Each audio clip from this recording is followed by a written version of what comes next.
If it's needed, never leave it. If that turned around, I grieve the special dirty things that we used to talk about. I mean that loving you is strange. So you guys, after Orgy, you guys are doing pretty well. You took music and guitar to the next level. You got julien-k, Edema, various musical projects. You guys are producing. You've done successful crowdfunding campaigns, Patreon, engaging with your fans. Plus, you handle like legal stuff, accounting, merchandising, management. You have a production company called Framework. Plus, you have restaurants. How do you guys do all this shit? How do you manage your time to be able to do all this stuff? It's pretty impressive, and I have to ask this question. You know, I wish that I could say that we had some incredible system.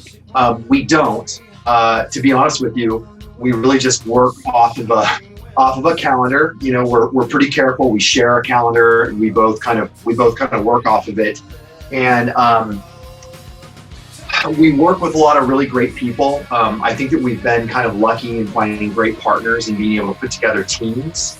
And a lot of what we do, the stuff that Amir and I actually spend our time on, we kind of practice extreme ownership. You know, we really focus on, if we're going to put our time and energy into something like the music or whatever it is that we have to be involved.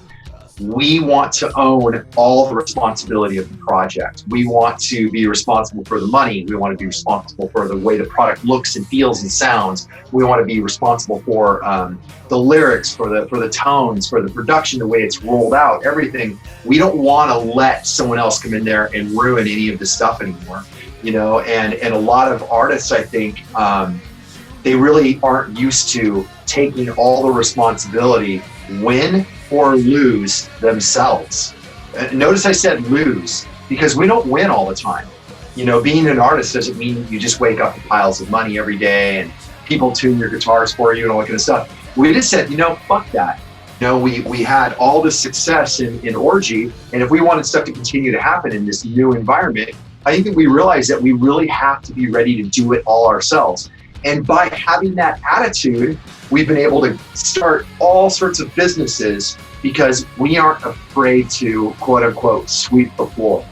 We aren't afraid to carry our own gear. We aren't afraid to tune our instruments. We don't think anyone's going to come record us. We don't think anyone's going to market us. We don't think anyone's going to, help me write a better song. No one's going to do that. No one's going to save us. We're going to save us. Our fans are going to save us. When you get that attitude, it becomes infectious to the people that you're working with. And that's how we're able to do restaurants, how we're able to have a production company, how we're able to be in multiple bands, because everyone else wants to work and pull their weight when the two guys that are kind of the center of the wheel are willing to do anything to make it work and make it happen. So that's that concept of ownership. Just own your situation and be ready to do every job. And I think that what we found out is people want to get involved and they want to help, because they know that, we're going to be the first ones awake, the first ones working on stuff, and the last ones to go to sleep.